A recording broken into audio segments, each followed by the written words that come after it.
ప్రకటన గ్రంథము 2వ అధ్యాయము 5-6 వచనాలు ధ్యానించబోతున్నాం.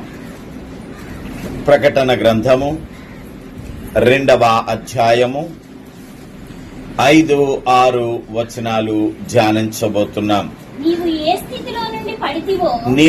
స్థితిలో నుండి పడితివో అది జ్ఞాపకము చే ప్రియమైన దేవుని పిల్లలారా, దేవుడు మనతో మాట్లాడే అతి పరిశుద్ధ సమయానికి నడిపించబడ్డాం. ఈ 40 దినాలు పూర్తిగా ప్రభువు మాట్లాడేటువంటి దినాలు. ప్రభువు మన కొరకు చాలా గొప్ప కార్యాన్ని చేశాడండి. యోహాను సువార్త 3వ అధ్యాయము 16వ వచనములో చెప్పబడినట్లుగా దేవుడు మనలను ఎంతగానో ప్రేమించాడు.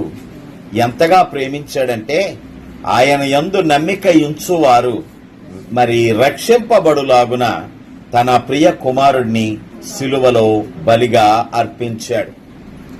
నిజానికి ప్రాణమర్పించేంత స్నేహము చూపించే స్నేహితుడు ఉండడు.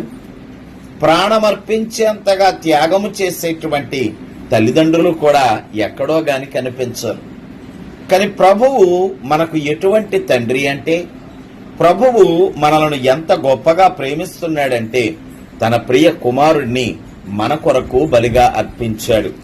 నిజానికి మనం అడగలేదు, ప్రభువా నీ కుమారుణ్ణి నా కోసం బలిగా ఇవ్వవా, లేక ప్రభువా నేను చాలా భేదవాడిని తండ్రి, బలులర్పించాలంటే అర్పణలు అర్పించాలంటే నా దగ్గర అంతపాటి ధనము గాని లేక బలము గాని లేదు, కాబట్టి దయచేసి ఏదో ఒక మార్గాన్ని తెరువు అని మనం అడగలేదండి. మనము ప్రేమించక ముందే ఆయన ప్రేమించాడు. మనమింకనూ పాపులమై ఉండగానే ఆయన మన కొరకు రక్షణను సిద్ధపరిచాడు. యేసయ్య మన కొరకు సిలువలో రక్తమును చిందించులాగున, మన రక్షణ కొరకు యేసయ్య రక్తము ప్రోక్షించబడులాగున దేవుడు కార్యాన్ని జరిగించాడు. దేవుడు మనలను అంతగా ప్రేమిస్తున్నాడు. కారణం ఏంటయ్యా అంటే, నీవు దూరమైపోవడం దేవునికి ఇష్టము లేదు. నీవు నశించిపోవుట దేవునికి ఇష్టము లేదు. నీవు దుఃఖముతో జీవించుట దేవునికి ఇష్టము లేదు. నీవు బాధాకరమైన హృదయమును కలిగి నీ దినములను గడుపుట దేవునికి ఇష్టము లేదు. ఇంకా అతి ముఖ్యమైన విషయము, దేవుని యొద్ద నుండి వచ్చిన నీవు తిరిగి దేవుని యొద్దకు రాకుండా లోకములోనే ఉండిపోవడం దేవునికి ఇష్టం లేదు. పాపము చేసిన వాడు దేవుని యొద్దకు వెళ్ళడు. లోకమును అనుసరించి నడిచిన వాడు తిరిగి దేవుని యొద్దకు వెళ్ళడు. నువ్వెక్కడి నుంచి వచ్చావంటే దేవుని దగ్గర నుంచి వచ్చావు. నువ్వు తిరిగి ఎక్కడకు వెళ్ళాలంటే దేవుని దగ్గరకు వెళ్ళాలి. నీవు వెలుగుమయుడవై ఈ లోకానికి వచ్చావు. చీకటిని పొంది వెలుగును చంపేసుకొని చీకటిలో నశించిపోవడం ఆయనకి ఇష్టం లేదు. అందుకనే ఆయన నిన్ను ప్రేమించి తన ప్రియ కుమారుడిని బలిగా అర్పించాడు. బలిగా అర్పించినటువంటి ప్రభువు ఆ బలిని నీవు కనుగొనులాగున, ఆ రక్తమును నీవు పొందుకొనులాగున ఎప్పటికప్పుడు తన మార్గాన్ని నీకు ఈ మాటల ద్వారా బయలుపరుస్తున్నాడు. ఎఫెసీ సంఘముతో మాట్లాడుతున్నాడు. ఈ రోజున ఎఫెసీ సంఘం ఎవరంటే మనమే ఆ ఎఫెసీ సంఘము. ఎఫెసీ సంఘమును గురించి మాట్లాడుతూ మొదట్లో చాలా మంచి మాటలు చెప్పాడు. నీ క్రియలు, నీ కష్టము, నీ సహనము, నీ జ్ఞానము, నీ భారము ఇవన్నీ కూడా నాకు చాలా బాగా నచ్చాయి. కానీ నీ మీద ఒక తప్పు మోపవలసి ఉంది.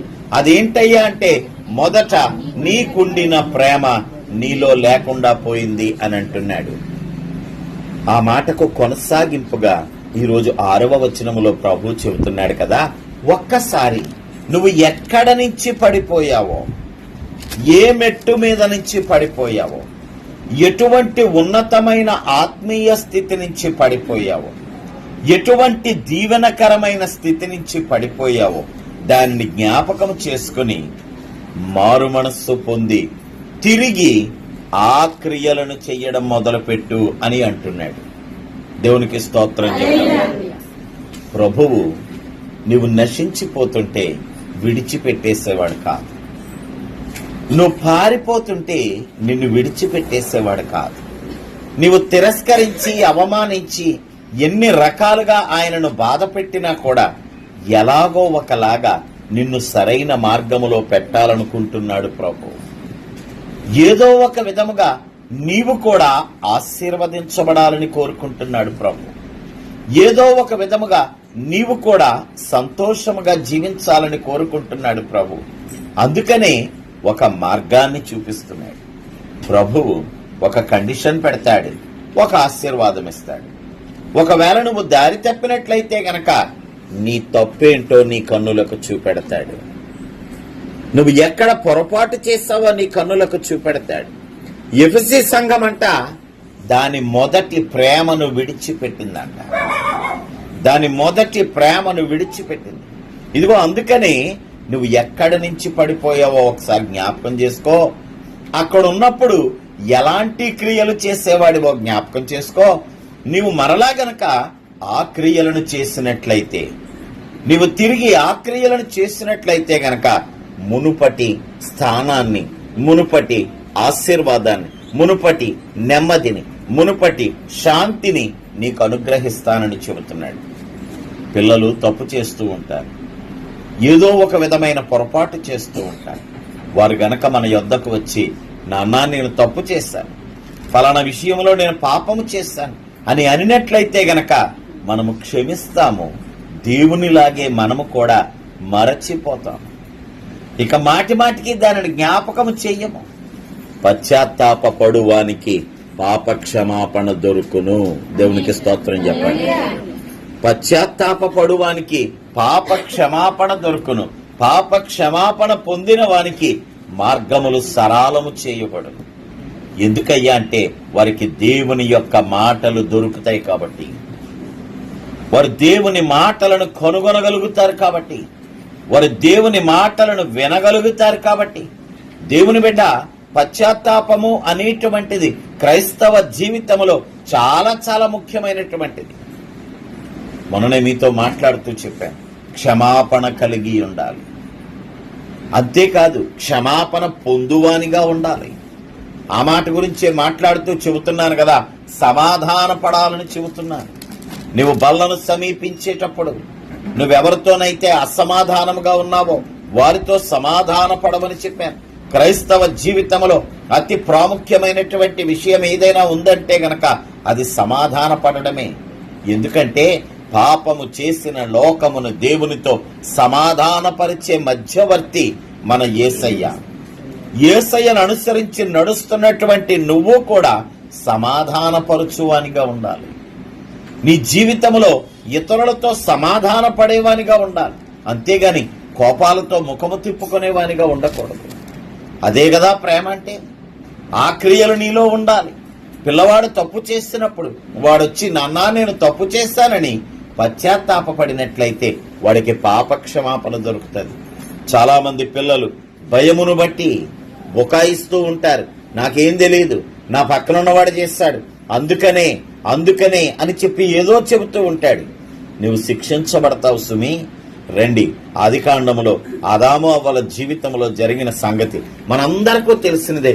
ఒకసారి మీతో నేను మరలా పంచుకోవాలని అనుకుంటున్నాను. చల్లపూట వేళ తోటలో దేవుడు సంచారము చేస్తున్నాడు. సాయంకాలపు సమయములో ఆత్మీయముగా ఆలోచించినప్పుడు చల్లపూట అనగా విశ్వాసములు చల్లారినటువంటి సమయములో ఎవరి విశ్వాసాలు చల్లారాయి అంటే ఆదామవ్వల యొక్క విశ్వాసాలు చల్లారాయి. ఎందుకయ్యా అంటే అకస్మాత్తుగా వారికి ఏమర్థమైందంటే మనము దిగంబరులము, మనము సిగ్గుపడవలసిన స్థితిలో ఉన్నాము అనే విషయం వారికి అర్థమైంది.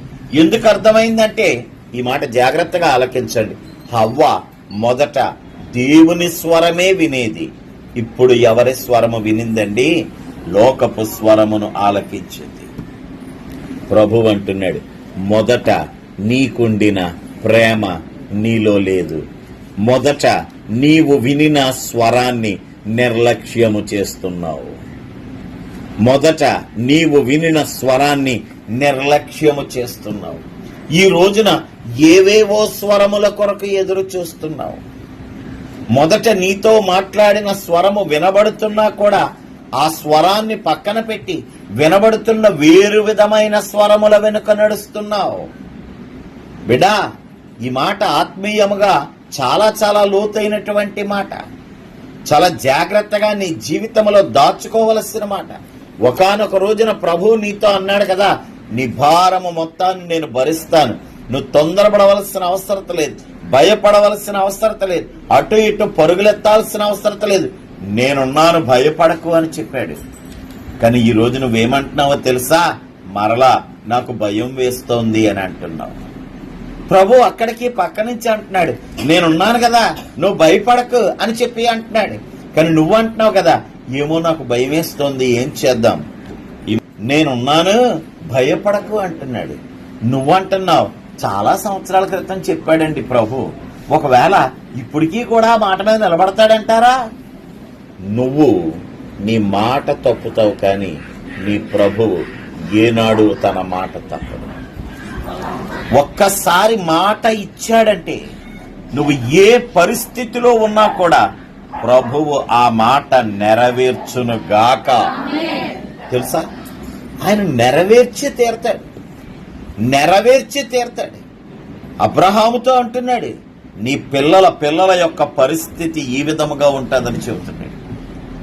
నేను నీ సంతానమును ఆశీర్వదిస్తానని చెబుతున్నాడు. అబ్రహాము సంతానమైనటువంటి ఇస్సాకు, ఇస్సాకు సంతానమైన యాకోబు, యాకోబు సంతానమైన ఇశ్రాయేలీలు, ఇశ్రాయేలు సంతానమైన నేను కూడా ఆశీర్వదించబడుతున్నాను. దేవునికి స్తోత్రం. నేనంటే నేనొక్కడనే కాదు, నువ్వు కూడాను. నువ్వు కూడా ఇశ్రాయేలు సంతానానివే. దేవుడు నీకు ఎప్పుడో వాగ్దానం చేశాడు, నేను నిన్ను ఆశీర్వదిస్తాను, నువ్వు కంగారు పడక. ఎర్ర సముద్రం వస్తుంది, ఎరుకో గోడలు వస్తాయి, నీరు లేని పరిస్థితి వస్తుంది, ఆహారం లేని పరిస్థితి వస్తుంది, గొలియాతు ఎదురుగా నిలబడతాడు. కానీ భయపడకో, నేనున్నాను. నువ్వు భయపడకో. కన్నీరు కారుస్తున్నావేమో, కార్చు, పర్వాలేదు. నీ కన్నీటిని కవిలిలో లెక్క పెడుతున్నాను. ఆ కన్నీటి చుక్కలను కూడా నేను వృధాగా విడిచిపెట్టను. మనుషులైతే గనక మనం కాలుట్టుకొని ఎడుతాం, నానా నన్ను వదిలేయకు, అమ్మా నన్ను వదిలేయకు, అన్నయ్య నువ్వు ఇలాగ అన్యాయం చేయకు. నువ్వు ఎంత ఏడ్చినా, ఎంత గీ పెట్టినా మనుషులు నిన్ను లెక్క చేయరేమో, నిన్ను చులకనగా చూస్తారేమో. కానీ నీ పరమ తండ్రి అంటున్నాడు కదా, ఆఖరికి నీ కన్నీటి చుక్కను కూడా నేను వృధా పోనేమనమ్మా, కవిలిలో వేసి నేను లెక్క పెడతాను. ఆ కవిలి నా సింహాసనం పక్కనే ఉంది. ఆ కవిలలో అవన్నీ కూడా మరి కలెక్ట్ చేయబడుతున్నాయి, వాటిని నేను లెక్కిస్తాను అంటున్నాడు. నువ్వు భయపడకు, నువ్వు భయపడకు, పరిస్థితులను చూస్తూ భయపడకు. కానీ ఆదాము అవ్వలు వారి విశ్వాసము చల్లారిపోయింది. ఎందుకయ్యా అంటే ఇప్పటి వరకు వినబడిన దేవుని యొక్క స్వరమును మాని కొత్తగా వచ్చిన స్వరాన్ని ఆలకించడం మొదలుపెట్టారు. లోకము ప్రతిరోజు కూడా కొత్త కొత్త స్వరాలు వినిపిస్తూ ఉంటారు, ఆకర్షించేటువంటి స్వరాలు. ఆకర్షించే ప్రతిదీ కూడా 20 లక్షల తల్లి నిన్నేం చేస్తుంది? దారి తప్పిస్తుంది. నీకు ఈ విషయం అర్థమైందా? ఆకర్షించే ప్రతిదీ కూడా నిన్ను దారి తప్పిస్తుంది. ఆకర్షించే ప్రతిదీ కూడా నీకు అనారోగ్య కారణమవుతుంది. ఆకర్షించే ప్రతిదీ కూడా నిన్ను అప్పుల పాలు చేస్తుంది. ఆకర్షించే ప్రతిదీ కూడా నీకు వేదనే కలిగిస్తుంది తప్ప నెమ్మది కలిగించదు. ఆకర్షణీయమైన మాట చెబుతోంది. సాతాను వచ్చి చెబుతున్న మాట ఆకర్షణీయమైన మాట. ఏంటి నిజమా? నీకో సంగతి తెలుసా? అది తింటే గనక చాన్నాళ్ళు బతుకుతావు, అది తింటే గనక బోల్డంత జ్ఞానం వచ్చేస్తుంది. అందులో తప్పేముందండి? రైటే కదా, మనకు కూడా అనిపిస్తుంది. అందులో తప్పేముందండి? దేవుడే కారణంతో వద్దన్నాడు, కానీ అది తింటే చాన్నాళ్ళు బతుకుతావంట. దేవుడు కూడా మనల్ని బతకమనే కదన్నా అంటున్నాడు. అది తింటే జ్ఞానం వస్తుందంట, దేవుడు కూడా జ్ఞానం తెచ్చుకోమనే కదన్నా అంటున్నాడు. కానీ ఆ మాట ఎవరు చెప్పాలి? చెప్పండి, గట్టిగా చెప్పండి. ఆ మాట ఎవరు చెప్పాలి? దేవుడు చెప్పాలి. అంతేగాని పక్కన ఉన్నవాడు చెబితే ఎందుకు వింటున్నావు? ఆ మాట ప్రభువు చెప్పాలి. బండి ఎవరు ఇవ్వాలి? నాన్న ఇవ్వాలి. అంతేగాని అంకులు ఎత్తే బండి ఎందుకు పట్టుకెళ్తున్నావు? డబ్బులు ఎవరు ఇవ్వాలి? నాన్న ఇవ్వాలి. అంకులు ఇస్తే డబ్బులు ఎందుకు పట్టుకెళ్తున్నావు? ఇవి కూడా డబ్బులే కదండి. అక్కడే మొదలవుద్ది నీ పతనం, అక్కడే దిగజారడం మొదలవుతుంది. చెప్పుడు మాటలు వినొద్దు. ఈరోజు ప్రభు అంటున్నాడు, నువ్వు ఎక్కడి నుంచి పడిపోయావో తెలుసా? చెప్పుడు మాటలు వినిన స్థితి నుంచి పడిపోయావు. వినకూడనటువంటి మాటలు వినడం మొదలు పెట్టావు, నువ్వు అక్కడ పడిపోయావు. ఇప్పుడు ప్రభు ఏమంటున్నాడో తెలుసా? నువ్వు మారు మనస్సు పొందు. దేవునికి స్తోత్రం. నువ్వు మారు మనస్సు పొందకపోతే ఏమవుతుందో తెలుసా? ఈ సంఘటన జరగడానికి ముందరగా ప్రభు ఆదాము అవ్వలతో మాట్లాడుతూ అంటున్నాడు, నేను మిమ్మల్ని ఆశీర్వదిస్తున్నాను నాన్న, ఈ తోటలో ఉన్న ఫలములన్నీ, అక్కడ చక్కని మాట రాయబడుతుంది, నిరభ్యంతరముగా నీవు తినవచ్చును. నిరభ్యంతరముగా నువ్వు తినవచ్చును. అన్నిటినీ కూడా నువ్వు తినచ్చు సంతోషంగా. కానీ ఇప్పుడు పరిస్థితి ఏంటో తెలుసా? తోట ఉంది, నువ్వు లేవు. తోట ఉంది, నువ్వు లేవు. దేవుని మాట ఉంది, నువ్వు లేవు. ఆశీర్వాదం ఉంది, నువ్వు లేవు. నువ్వు లేనప్పుడు ఆశీర్వాదం ఏమైంది? నువ్వు లేనప్పుడు తోట ఏమైంది? నువ్వు లేనప్పుడు దేవుని ప్రమాణం ఎవరి కోసం? దేవుని బిడ్డ, ప్రభు ప్రమాణం చేసింది నీతో, ప్రభు ఆశీర్వదించింది నిన్ను, ప్రభు ఇచ్చినటువంటిది నీకు. అలాంటిది ఆ చోటు వదిలేసి, అయ్యో దేవుని బిడ్డ, చాలా మంది తల్లులు ఏడుస్తూ ఉంటారు, లేక చాలా మంది పిల్లలు ఏడుస్తూ ఉంటారు. వాడు డాక్టర్ అయిన తర్వాత, మొన్ననే మళ్ళీ డాక్టర్ అయిన తర్వాత రోజు సాయంకాలం అక్కడే కాలేజీలో బోరుమని ఏడిసింది. అది ఏ అమ్మ అన్నాను, డాడీ తాతయ్య ఉండుంటే ఎంత సంతోషించను. కోటు ఉంది, తాత లేడు. నాన్న కోటు ఉంది, తాత లేడు. తోట ఉంది, నువ్వు లేవు. ఆశీర్వాదం ఉంది, నువ్వు లేవు. ఎందుకు లేవు? చెప్పుడు మాటలు విన్నావు. చెప్పుడు మాటలు విన్నావు. నీతో ప్రభు ఇంకా మాట్లాడుతూనే ఉన్నాడు. నీవు నడవవలసిన మార్గాన్ని నేను నీకు బోధిస్తానని చెబుతూనే ఉన్నాడు. నీ త్రోవలను సరళం చేస్తానని చెబుతూనే ఉన్నాడు. నీ శత్రువు మీద నీకు విజయాన్ని ఇస్తానని చెబుతూనే ఉన్నాడు. నువ్వు నడిచే దారి అంతట్లో కూడా నేను నీకు తోడుగా ఉంటానంటున్నాడు. నీ మార్గాలను నా వాక్యము చేత వెలిగిస్తానంటున్నాడు. ఒకటా రెండా, నీ జీవిత కాలానికి మించినన్ని వాగ్దానాలు ప్రభువు చేశాడు. కానీ వాగ్దానములు సఫలము చేసుకుని నువ్వు ఉండాలి కదా. నువ్వెక్కడున్నావు? మోకాళ్ళ మీద లేవు, ప్రార్థనలో లేవు, దేవుని ఎదురుగా లేవు. ఎక్కడున్నావయ్యా అంటే, తొప్పల చాటున దాక్కున్నాను తండ్రి, నేను దిగంబరిగా ఉన్నాను. ఎందుకంటే నేనేం చేశాను? పాపం చేశాను. ప్రభు అంటున్నాడు ఈరోజు, నువ్వు మారు మనస్సు పొందు. నువ్వు మారు మనస్సు పొందు. దేవుని బిడ్డ నీతో మరొక్కసారి చెబుతున్నాడు, ఓ క్రైస్తవ విశ్వాసి, 40 దినముల ప్రార్థనలో నడుస్తున్నటువంటి ఓ విశ్వాసి, మరలా ప్రభు నీతో ఏం చెబుతున్నాడంటే, మారు మనస్సు పొందు. నువ్వు అనొచ్చు, అయ్యా మారు మనసు పొందకుండా బాప్తిసం ఇచ్చేశారా నాకు? నేను మారు మనసు పొందేశానండి. కానీ దినములు గడిచే కొద్దీ నీ ప్రేమ చల్లారిపోయింది. దినములు గడిచే కొద్దీ నీ వెలుగు మసగబారిపోయింది. దినములు గడిచే కొద్దీ నీ విలువ తగ్గిపోయేలాగా నీ మీద అంతా కూడా నివురుగా పేసింది. అందుకని ఈరోజు ప్రభు మరలా అంటున్నాడు కదా, నీ వస్త్రాన్ని మళ్ళా ఇంకోసారి ఉతుకు. నీ వస్త్రాన్ని మళ్ళా ఇంకోసారి ఉతుకు. దానిని తెల్లగా మార్చు. రక్షణ వస్త్రాన్ని మహిమకరముగా మార్చు. అది వెలుగుతున్నట్టుగా మార్చు. నీ ప్రార్థనను మరలా ఇంకొకసారి పునఃప్రారంభించు. నీ ఆరాధనలు మరలా మొదలుపెట్టు. నీ సమర్పణను మరలా మొదలుపెట్టు. నీ మోకాళ్ళ అనుభవాన్ని మరలా మొదలుపెట్టు. కాలం గడిచే కొద్దీ మనం కూడా అలాగే చేస్తాం కదండి. మొదటి రోజు నాడు మోకాళ్ళు వేస్తాం, 5వ రోజు నాడు అంటాం కొంచెం నొప్పిగా ఉంది ఈ రోజు, ఇంకెక్కడి నుంచి మోకాళ్ళు లేకపోతే మాత్రం దేవుడు ఆలకించడే ఏంటి? ఎంతమంది భక్తులు వచ్చి బోధిస్తున్నారు, దేవుడు వింటాడని వినకుండా ఉంటాడా? ఎందుకు వినకుండా ఉంటాడు? కానీ ఏదో ఒక రంజనానుడు నిన్ను అక్కడ నిలువబెట్టి అడుగుతాడు, ప్రభు నీ మొదటి ప్రేమ ఏమైంది? నీ మొదటి క్రియలు ఏమయ్యాయి? నువ్వు మొదట చేసినటువంటి పనులు ఏమయ్యాయి? ఎందుకని ఇప్పుడు కొత్త రకమైనటువంటి ఆరాధనలు నీలోనికి వచ్చాయి. కొత్త రకమైనటువంటి ఆరాధన, కొత్త విధానములో ప్రార్థించడం, కొత్త విధానములో దేవుని ఆరాధించడం. ప్రభు అంటున్నాడు, నాయనా దయచేసి నువ్వెక్కడి నుంచి పడిపోయావు, ఎటువంటి ఆశీర్వాదం నుంచి పడిపోయావో జ్ఞాపకం చేసుకో. నిరభ్యంతరముగా తినవచ్చన్న స్థితి నుంచి తోటను దూరంగా చూడగలిగే పరిస్థితి కూడా లేకుండా దేవుడు తరిమి వేశాడు ఆదాము అవ్వను. ఇప్పుడు అంటోంది మళ్ళా తల్లి, గమనించండి, ఇప్పుడు అంటోంది మళ్ళా తల్లి, ఆదాము అవ్వలు కలిసి జీవిస్తున్నప్పుడు హవ్వగారి కొడుకు పుట్టాడట. అప్పుడు మళ్ళా ఏం జ్ఞాపకం వచ్చిందో తెలుసా? తన పాత ఆశీర్వదించిన యెహోవా దేవుడి జ్ఞాపకం వచ్చాడు. అందుకని అంటోంది కదా, యెహోవా దయ వలన. ఎక్కడుంది దయ? పోగొట్టుకుంది కదా దయ. కానీ ప్రభు ఏం చేస్తున్నాడో తెలుసా? విడిచిపెట్టలేదు. నువ్వు ఆదాము సంతానానివి అయినా కూడా, నువ్వు ఆదాము అవ్వల పిల్లవాడివి అయినా కూడా నీకు రక్షణనిచ్చి అబ్రహాము కుమారునిగా మార్చాడు ప్రభు. దేవునికి స్తోత్రం. నువ్వు తిరుగుబాటు చేసిన వాని సంతానానివైనా కూడా పిలువబడిన వానిగా ప్రభు నిన్ను మార్చుకున్నాడు. నిన్నేం విడిచిపెట్టలే. కానీ దానికోసం మధ్యలో జరుగుతున్నది ఏంటో తెలుసా?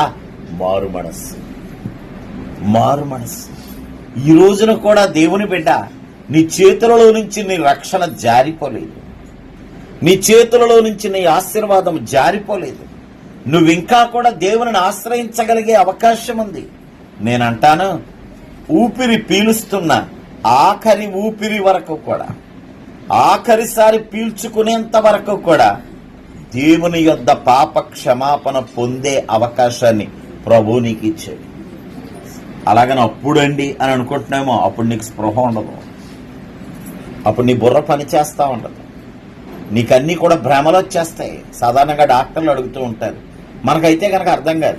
వీడు ఇదేదో మాట్లాడేస్తూ ఉంటాడు మంచం మీద పడుకొని. డాక్టర్లు అంటారు, కష్టమండి, ఇంకా వీడికి ఇంకేమొచ్చాయి, సంధి ప్రలాపంలో పిచ్చి మాటలు వచ్చేసాయి. ఇంకా అంటే వీడి బుర్రకి ఇంకా రక్తం అందటం లేదు, బుర్ర ఏదేదో మాట్లాడేస్తోంది. ఇంక వీడు అయిపోయాడండి. ఆ సమయంలో నువ్వు యేసయ్యా అని ఏం మాట్లాడగలుగుతావు? బలమంతా పోయాక దేవునిని ఏం ఆరాధిస్తావు? జ్ఞానమంతా పోయాక దేవునిని ఏమని ప్రార్థిస్తావు? నీకు బలం ఉన్నప్పుడు, నీకు శక్తి ఉన్నప్పుడు, నీకు ధనం ఉన్నప్పుడు, నీకు జ్ఞానం ఉన్నప్పుడు, నీ కళ్ళు బాగా పనిచేస్తున్నప్పుడు, నీ పంచేంద్రియాలు చక్కగా ఉన్నప్పుడు, అప్పుడు దేవుణ్ణి ఆరాధించు. ఇప్పుడైనా దేవుని ఆరాధించు. అన్నీ పోగొట్టుకున్న తర్వాత సంసోన్ లాగా ఆఖరి నిమిషంలో చిన్ని చిన్ని మొలకలు వచ్చిన తర్వాత అప్పుడు నేను అడుగుతానండి, గుడ్డోడినైనా పర్వాలేదంటే అది నీ వల్ల అయ్యే పని కాదేమో. ఒకవేళ అంత అవకాశాన్ని ప్రభు నీకు ఇవ్వడేమో. ఇదియే రక్షణ దినమని ప్రభు చెబుతున్నాడు. ఇదియే రక్షణ దినం. ఆ రక్షణ ఎలా వస్తుందంట? మారు మనస్సు. ఈరోజు ప్రభు అంటున్నాడు ఎఫెసీ సంఘముతో, నీవు మారు మనస్సు పొందితే సరి, నీవు మారు మనస్సు పొందితే సరి, నేను మరలా నిన్ను ఆశీర్వదిస్తాను. అయ్యా, పశ్చాత్తాపడడం మొదలుపెట్టిన దగ్గర నుంచి కూడా నీ మార్గాలు మారతాయి, నీ ఆలోచనలు మారతాయి. మరలా ఒకసారి మనందరికీ తెలిసిన చిన్న కుమారుడిని జ్ఞాపకం చేస్తాను. వెళుతూ ఉన్నప్పుడు మనాడికి ఆలోచనలు చాలా బెంకంగా ఉన్నాయి, అహంకారంతో ఉన్నాయి. నాకన్నా మించిన వాడి లోకంలో ఎవడో లేడనేటువంటి తలంపుతో వెళ్ళాడు. కానీ ఎప్పుడైతే పశ్చాత్తాపడ్డాడో, తన స్థితిని తాను తెలుసుకున్నాడు, నేను పాపిని అనే విషయాన్ని గుర్తించాడో, గుర్తించడమే కాదు ఒప్పుకున్నాడో, అప్పుడు వాడి పరిస్థితే మారిపోయింది. వాడి పయనం ఈసారి ముందుకు కాదు, వెనుకకు. ఎందుకంటే ఎక్కడ నుంచి పడ్డాడంటే తండ్రి ఇంట్లో నుంచి పడ్డాడు.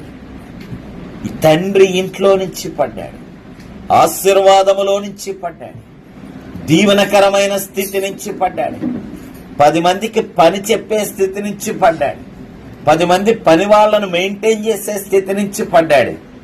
ఈ రోజున తనలో ఏమొచ్చిందంటే మారు మనస్సు వచ్చింది. లేదు, నా తండ్రి ఇంట్లో బోల్డ్ మంది పని వాళ్ళు, నా తండ్రి బోలెడంత మందికి ఆహారం పెడుతున్నాడు, నా తండ్రి ఇంట్లో నేను చాలా గొప్పగా జీవించాను. నీ పరమ తండ్రి ఇంట్లో కూడా నువ్వు చాలా గొప్పగా జీవిస్తావు నాన్న. నీ పరమ తండ్రితో సహవాసం కలిగి ఉంటే గనక నువ్వు చాలా గొప్పగానే జీవిస్తావు. నీ పరమ తండ్రిని విడువక ఎడబాయక నువ్వు కూడా ఆయనతో పాటు నడుస్తూ ఉంటే నీ నడకలన్నీ కూడా చాలా చక్కగా ఉంటాయి. నీ పాదము తొట్రెలదు, నీ కాలు జారదు. ఎప్పుడైతే తండ్రి సహవాసము నుండి దూరం అయ్యావు, దేవుని సహవాసము నుండి దూరం అయ్యావు, ఏదో ఒక కారణము చెప్పి దేవుని యొద్ద నుండి దూరం అయ్యావో, తిరిగి నీ పరిస్థితి ఏమవుతుందో తెలుసా? పందులతో సహవాసం చేసే స్థితి. తండ్రి సహవాసం పోయింది, పందుల సహవాసం వచ్చింది. విందు భోజనాలు తినే స్థితి నుంచి పందుల భోజనము తినే స్థితికి వచ్చేస్తావు. అప్పుడైనా ప్రభు అంటున్నాడు, దయచేసి మారు మనసు పొందు. నువ్వెక్కడి నుంచి పడిపోయావు? పడిపోయే నాటికి నీ ప్రార్థనలు ఎలా ఉన్నాయి, నీ ఆరాధనలు ఎలా ఉన్నాయి, నీ సమర్పణ ఎలా ఉంది, నీ నడక ఎలా ఉంది చూసుకొని మరలా నీవు అలా చెయ్యడం మొదలు పెడితే నేను ఆశీర్వదిస్తానన్నాడు. చిన్న కుమారుడు మనసులో అనుకుంటున్నాడు, నా తండ్రి దగ్గరికి వెళ్ళిపోతే మంచిది. బయలుదేరాడు. తండ్రి దగ్గరకు వెనకకు వస్తున్నాడు. తండ్రి రాగానే ఎరా సిగ్గులేదా నీకు అనలేదండి. నా కుమారుడు చనిపోయి మరలా బ్రతికాడు. దేవునికి స్తోత్రం. నువ్వు నీ తండ్రిని సంతోషపరిస్తే నీకు బంగారం. బంగారం అంటే అధికారం. ఏమండి, నువ్వు నీ తండ్రిని సంతోషపరిస్తే అన్నిటిని మించినటువంటిది నూతన వస్త్రము, రక్షణ వస్త్రం, నూతన వస్త్రం. నీ పరమ తండ్రి నీ కోసం సిద్ధంగా కుట్టుంచాడు ఆ వస్త్రాన్ని. నువ్వెప్పుడొస్తావా అని ఎదురు చూస్తావు. నువ్వు అనుకోవచ్చు, నేను సంఘంలోనే ఉన్నానండి, నేను సహవాసంలోనే ఉన్నానండి, నేను పొద్దున్న కూడా 4 గంటలకు ప్రార్థన చేశానండి. ఒక్కసారి మరలా అడుగు ప్రభుని, అయ్యా ఇలా ప్రార్థనా జీవితంలో ఉన్నా కూడా నా జీవితం ఎందుకు ఇలా అయిపోయింది, నా పరిస్థితులు ఎందుకు ఇలాగ అయిపోతున్నాయి, రోజు రోజుకి దిగజారుతున్నాయే తప్ప నాయన అభివృద్ధి అనేది కనిపించటం లేదు, నెమ్మది అనేది కనిపించటం లేదు. నువ్వు అడుగు, నువ్వెక్కడి నుంచి పడిపోయావో నీ కన్నుల ఎదుట ప్రభు తప్పకుండా చూపెడతాడు.